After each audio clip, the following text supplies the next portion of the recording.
Hello and welcome दोस्तों, मैं हूं राज और आप देख रहे हो ट्यूशन। तो आज हम डिस्कस करने वाले हैं क्लास 12th पॉलिटिकल साइंस की इंपॉर्टेंट क्वेश्चंस। ऐसे बोर्ड के लिए है स्पेशली ये वीडियो। जैसे कि आप लोगों को पता है एग्जाम आ चुका है, बहुत नजदीक है एग्जाम। तो बहुतों ने बोला कि सर 2023-24 के लिए ना इंपॉर्टेंट क्वेश्चन बना दीजिए। हर साल हम बनाते हैं और उसमें से बहुत सारे इंपॉर्टेंट क्वेश्चन आते हैं। तो इस साल आपको ऐसे कौन से क्वेश्चंस पढ़ने हैं, कौन से टॉपिक्स पढ़ने हैं, मैं इस वीडियो में आपको पॉलिटिकल साइंस की पूरी डिटेल में बता दूंगा। अगर आप इतना पढ़ लेते हो ना तो आपका बहुत अच्छा मार्क्स आएगा। बिलीव नहीं होता है तो हमारे पुराने वीडियोस को देखो, उसके कमेंट सेक्शन में जाओ, आपको खुद प्रूफ मिल जाएगा कि हमारे दिए गए कॉमन क्वेश्चन, इंपॉर्टेंट क्वेश्चन कितने आते हैं। ठीक है, कोई भी डाउट हो, कोई भी दिक्कत हो तो आप कमेंट सेक्शन में जरूर कमेंट करना, या फिर हमें इंस्टाग्राम पे फॉलो करके पूछ सकते हो। इंस्टाग्राम पे फॉलो करना मत भूलना। बहुत लोग क्या करते हैं, फॉलो नहीं करते, ऐसे मैसेज कर देते हैं, तो पता ही नहीं चलता कि मैसेज आया, किसका आया, नहीं आया। तो फॉलो कर लेना, फिर उसके बाद मैसेज कर लेना। ठीक है, बाकी इस जो वीडियो है, इस वीडियो का जो पीडीएफ है वो मैं डिस्क्रिप्शन में बता दूंगा कि आपको ये पीडीएफ कहाँ से लेना है। ठीक है, तो चलिए देर ना करते इस वीडियो को स्टार्ट करते हैं। तो देखो यहाँ पे हमारा क्वेश्चन स्टार्ट होता है और सबसे पहले जो हम लोग चैप्टर स्टार्ट करेंगे वो है एंड ऑफ बाइपोलरिटीज हम लोग स्टार्ट करेंगे। ठीक है, तो एंड ऑफ बाइपोलरिटी यानी कि पार्ट 1 से पहले हम लोग शॉर्ट क्वेश्चन स्टार्ट करते हैं। शॉर्ट क्वेश्चन से आप लोगों को क्या पढ़ना है। तो सबसे पहले देखो, the collapse of which country is known as the collapse of second world war. ये कई साल आ चुका है, 2013, 15, 22, 13। तो यहाँ पे ना मैं आप लोगों को ईयरली क्वेश्चन के साथ साथ इंपॉर्टेंट क्वेश्चन भी बता रहा हूँ। तो दोनों काम हो जाएगा आपका, एक तो आपका ईयरली क्वेश्चन भी सॉल्व हो जाएगा और दूसरा आपको इंपॉर्टेंट क्वेश्चन भी मिल जाएगा। और ये सारे क्वेश्चन ऐसे क्वेश्चन हैं जिनको मैं ऐसे ही नहीं दे रहा हूँ, ये सारे ईयरली पेपर्स के क्वेश्चन हैं।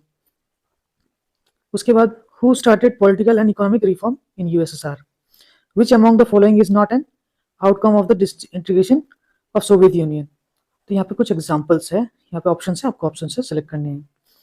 उसके बाद कई बार फिल इन द ब्लैंक्स के रूप में आते हैं। Dash initiated the reforms in Soviet Union in 1985। उसके बाद यहाँ पे देखोगे ये सब सारे 1 मार्क वाले हैं। उसके देखोगे तो 2 मार्क और 3 मार्क वाले क्वेश्चंस भी है। Name the 2 places where atom bombs were dropped in Second World War. Mention 2 reforms which President Gorbachev initiated in USSR. What is mean by shock therapy in post-communist regime? ये question बहुत ज़्यादा important है। ये भी question बहुत ज़्यादा important है, 2012, 15, 19 और 22 में पूछा जा चुका है। Discuss briefly about the rise of China as economic power, 2013 में पूछा गया है। What is mean by second world? Second world का मतलब क्या है? Write the name of the 2 countries which emerged out of Soviet disintegration. ये क्वेश्चन भी बहुत ज्यादा डिसइंटीग्रेशन वाला इंपॉर्टेंट है। उसी तरीके से यहाँ पे भी कुछ क्वेश्चन है, तो वीडियो को पूरा देखना आप लोग, तभी आप लोगों को समझ में आएगा कि क्या पढ़ना है और क्या नहीं पढ़ना है। Mention 2 consequences of the end of cold war. तो ये हो गए हमारे 2 to 3 मार्क वाले क्वेश्चन। अभी देखते हैं हम लोग 4 to 5 मार्क वाले क्वेश्चन।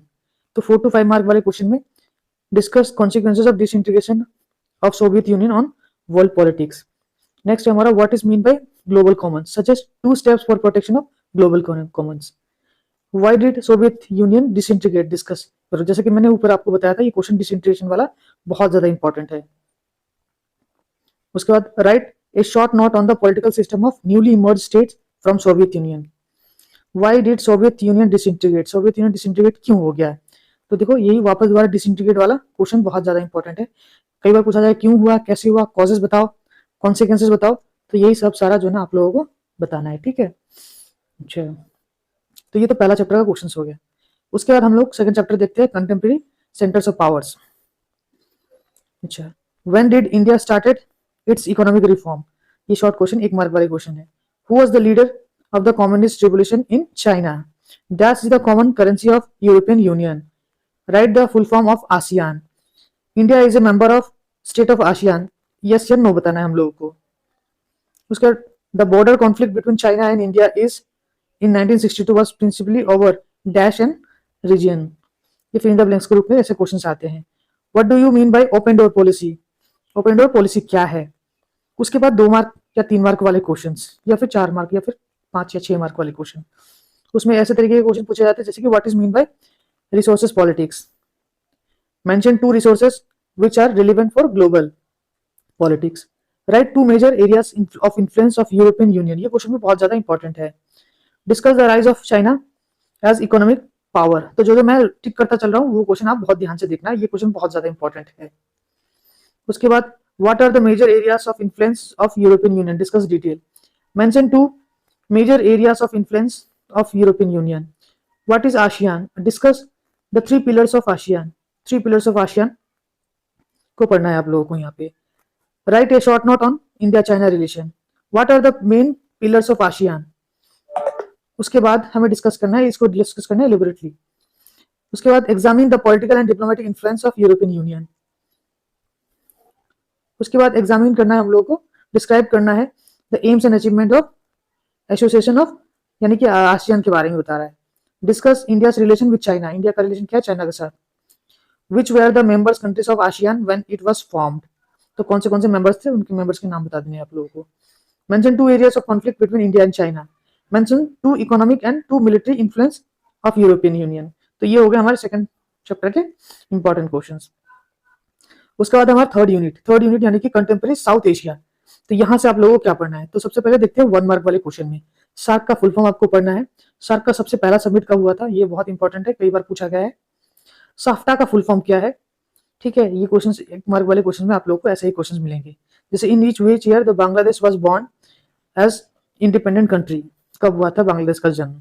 फिर इन द ब्लैंक्स के रूप में भी पूछा जा सकता है. तो ऐसे क्वेश्चन जो है ना 1 मार्क वाले क्वेश्चन आप लोगों को पढ़ने हैं. जैसे कि mention 2 areas of conflicts between India and Pakistan. Mention 1 areas of each cooperation and disagreement between India and Bangladesh. उसके बाद right the name of 2 conflicting communities in Sri Lanka. 2 communities का नाम बताओ जिनके बीच में कॉन्फ्लिक्ट चलता रहता है, ये चलता है. उसके बाद ये तो हो गया हमारे शॉर्ट क्वेश्चन टाइप क्वेश्चन. ये सब आप लोगों को पढ़ना है. एशियन कब स्टेब्लिश हुआ था, कॉन्फ्लिक्ट इंडिया और बांग्लादेश के बीच के बारे में बताना है. उसके बाद ऐसे टाइप यानी कि 2 to 3 4 to 5 या फिर 6 मार्क्स वाले क्वेश्चन डिस्कस करना है. The role and the limitation of SAARC as the forum of regional cooperation. Discuss 2 factors which have contributed to Pakistan's failure in a building a stable democracy. उसके बाद हम लोग को पढ़ना है what does the SAFTA stand for. SAFTA का फुल फॉर्म पूछा गया है. तो जैसे ही मैंने पहले बताया तो वैसे ही, तो इसके कॉन्सेप्ट के बारे में बताना कि साफ्टा क्यों बना है, कैसे बना है. Explain out the point which led the people of East Pakistan for liberation movement. How can permanent peace be established in South Asia? Discuss briefly about the recent relation between Pakistan and India. ये भी बहुत important है. 2016, 17 और 22 में आ चुका है. 24 में भी आने के चांसेस बहुत ज्यादा है. उसके बाद यूनिट 4 में से हम लोग को शॉर्ट क्वेश्चंस क्या क्या पढ़ने हैं. How many members signed in the UN charter when it was set up. Which date is celebrated as United Nations Day? Who is the present secretary of general secretary of UN? समझ लो उसके बारे में. Who was the first secretary general of UN? अभी का और present का और past का जो सबसे पहला फॉर्म हुआ था उसके बारे में पढ़ के रखना. There are number of permanent members in the Security Council. उसके बारे में बताना है ना. उसके बाद which of the following, ये MCQ टाइप की क्वेश्चन भी आ सकते हैं. तो एमसीक्यू टाइप क्वेश्चंस भी आप लोगों को पढ़ लेने हैं, ठीक है. उसके बाद 2 to 3 मार्क वाले क्वेश्चंस में देखोगे तो write the names of the permanent members के नाम बताने हैं. जैसे यूएस, चाइना, रशिया, यूके और France. The United Security Council has a permanent and non permanent members, dash permanent and dash non permanent. तो 5 परमानेंट और 10 नॉन परमानेंट होते हैं. In which year the World Bank was created. Mention 1 activity of World Bank. ये भी important है बहुत ज्यादा. Name the principal organ of United Nations Organization. Write down the name of the permanent members of Security Council of UNO. उसके बाद ऐसे type question यानी कि 4 to 5 मार्क वाले क्वेश्चंस जिसमें पूछा जाएगा कि in which year the World Bank was created, उनकी एक्टिविटीज को डिस्कस करो. Do you think that United Nation Organisation is a perfect international organisation? Give reason. Justify करना है आपको India's inclusion in the Security Council as permanent members. ये question भी आप पढ़ना, ये बहुत ज्यादा इंपॉर्टेंट क्वेश्चन है. उसके बाद और भी कुछ क्वेश्चन है यहाँ पे, जैसे कि in present world context do you think that UN is indispensable organisation? Justify your answer. Discuss briefly about the reconstruction and the future of United Nation Organisation. Discuss briefly the function of world. उसके बाद discuss briefly about the need reform in United Nation. What are the grounds on which India support the reconstructing UNO. Discuss करना है हम लोग को, ठीक है. Restructuring का मतलब यहाँ पे रिस्ट्रक्चरिंग के बारे में बात हो रहा है.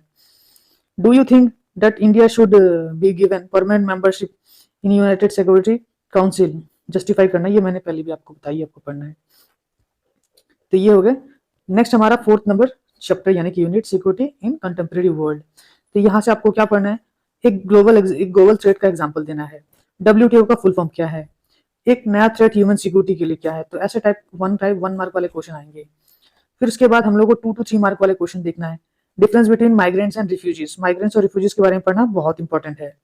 What is the difference between traditional and non traditional security, right the name of 2 NGOs which are concerned for protection of human rights all over the world, ये भी बहुत इंपॉर्टेंट है। Mention 2 sources of threats of human being, इसके answers भी अगर चाहिए ना तो आप मुझे कमेंट सेक्शन में जरूर बताना। What is the difference between the traditional and non traditional security, what is the difference between defence and defence, mention 2 conception security. तो ये 2 to 3 मार्क वाले क्वेश्चन हो गए। उसके बाद अगर आपको 4 to 6 मार्क वाले अगर क्वेश्चन चाहिए तो आपको ऐसे क्वेश्चन पढ़ने होंगे जैसे कि what are the 4 components of traditional notion of security from external threats, give examples. उसके बाद यहाँ पे देखोगे व्हाट इज नॉन ट्रेडिशनल और ह्यूमन सिक्योरिटी, डिस्कस करो 2 threats of human security. Write briefly about global poverty, relation between migration and human security discuss करो। What is the relation between human security and health discuss करना है। Discuss briefly about the components of security strategy of India. Write a note on the idea of global security. Discuss how the health epidemics are new threat to global security. उसके बाद next हमारा chapter number 6 environment and natural resources. उसके बाद ये देखो अर्थ summit के बारे में पूछा गया है कि अर्थ समिट कब हुआ था। ये 1 मार्क वाले क्वेश्चन में बहुत ज्यादा इंपॉर्टेंट है। रियो समिट जो हुआ था, रेकमेंड किया गया था, वो कब हुआ था, कैसे हुआ था, इसके बारे में भी पूछ लेना और क्यों हुआ था। ठीक है, ये कभी कभी यस नो के फॉर्म में आएगा, कभी कभी फिल इन द ब्लैंक्स के फॉर्म में भी आ जाएगा। तो ये सब 1 मार्क वाले क्वेश्चंस आप लोग पढ़ना। MCQ के रूप में ऐसे क्वेश्चंस आ सकते हैं जहाँ पे आप लोगों को ऑप्शंस मिलेगा। In which country was the earth summit held in 1992, कब कौन से कंट्री में हुआ था। आपको फुल फॉर्म लिखना है किसके बारे में, UNEP के बारे में। फिर 2 to 3 मार्क वाले क्वेश्चन में environmental issues have become a matter of serious concern in global politics, क्यों, what do you mean by green house gas क्या है। फिर क्योटो प्रोटोकॉल कब साइन किया गया था और इनके प्रॉब्लम्स के बारे में बताओ। उसके बाद ये क्योटो प्रोटोकॉल से रिलेटेड प्रॉब्लम्स आप पढ़ के रखना बहुत अच्छी तरीके से, बहुत इंपॉर्टेंट है। Write 2 causes of water pollution के बारे में पढ़ना है। Mention any 2 areas of region of world known as global commons. उसके बाद डिस्कस क्रिटिकली अबाउट जियोपॉलिटिक्स। उसके बाद discuss India stand in global environment. What is common but differentiation responsibility, discuss briefly. What is the common but different responsibilities, discuss करो briefly. तो ये सब questions आप लोगों को इस चैप्टर से पढ़ने हैं। उसके बाद हो गया ग्लोबलाइजेशन। तो ग्लोबलाइजेशन से 1 मार्क वाले क्वेश्चंस में आप लोगों को ये पढ़ना है। फिर ये सब जो है ना आप लोगों को, फिर यहाँ से आपको ये 2 मार्क्स वाले क्वेश्चन मिलेंगे, कॉजेस ऑफ ग्लोबलाइजेशन, ये सब सारे 2 मार्क वाले क्वेश्चन है। ठीक है, जो पढ़ना है आपको।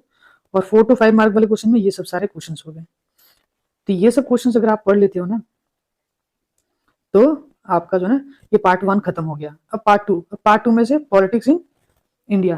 तो यहाँ पे जो है ना सारे ईयरली क्वेश्चन पेपर जो है ना अच्छी तरीके से 1 मार्क वाले, 2 मार्क वाले और 3 मार्क वाले दिए हैं। मैं स्क्रॉल कर दे रहा हूँ, मैं बोलता रहूंगा तो वीडियो बहुत लंबा हो जाएगा, आप इसको काइंडली ध्यान से देख लेना। ये सब सारे जो ईयरली क्वेश्चंस लिखे हुए हैं ये आप कर लोगे तो आपका ईयरली पेपर भी सॉल्व हो जाएगा और साथ ही साथ जो है ना आपको इंपॉर्टेंट क्वेश्चन भी मिल जाएगा। यहाँ पे सारे ईयरली क्वेश्चन से इंपॉर्टेंट क्वेश्चंस डाल के रखे गए हैं। अगर आपको इसका आंसर्स भी चाहिए तो आप कमेंट सेक्शन में जरूर कमेंट करना। कोई भी डाउट हो, कोई भी दिक्कत हो तो मुझे जरूर बताना। साथ ही साथ इंस्टाग्राम पे फॉलो करना मत भूलना। बहुत लोग इंस्टाग्राम पे फॉलो नहीं करते, मैसेज करना स्टार्ट कर देते हैं, तो उससे पता नहीं चलता है कि किसका मैसेज आ रहा है और किसका मैसेज नहीं आ रहा है। ठीक है, और अगर आपको ये इंपॉर्टेंट लगा ये वीडियो तो आप अपने फ्रेंड्स के साथ भी जरूर शेयर कीजिएगा। आपका एक शेयर जो है ना आपके लिए कुछ नहीं मायने, लेकिन हमारे लिए बहुत ज़्यादा मायने रखता है, क्योंकि ये वीडियोस बनाने में बहुत मेहनत लगती है। रिसोर्सेस इकट्ठा करो, पेपर्स क्वेश्चन इकट्ठा करो, फिर उसके बाद आपके लिए वीडियो बनाओ, लेकिन बदले में हमें क्या मिलता है, कुछ नहीं। तो एक छोटी सी हेल्प आप जरूर कर सकते हो। चैनल को सब्सक्राइब कर देना, इस वीडियो को आपके फ्रेंड्स के साथ शेयर कर देना जिनको इन वीडियो को बहुत जरूरत है। आप इतना कर लोगे तो एग्जाम आपका बहुत अच्छा जाएगा। आगे कमेंट सेक्शन में जरूर लिखना कि आपको नेक्स्ट किस सब्जेक्ट के ऊपर चाहिए, और साथ में ये भी बताना कि आप कहाँ से ये वीडियो देख रहे हो। मैं भी जानने में बहुत इंटरेस्टेड हूँ कि आप कहाँ से ये वीडियो देख रहे हो। तो चलिए मिलते हैं अगले वीडियो में, तब तक के लिए गुड बाय।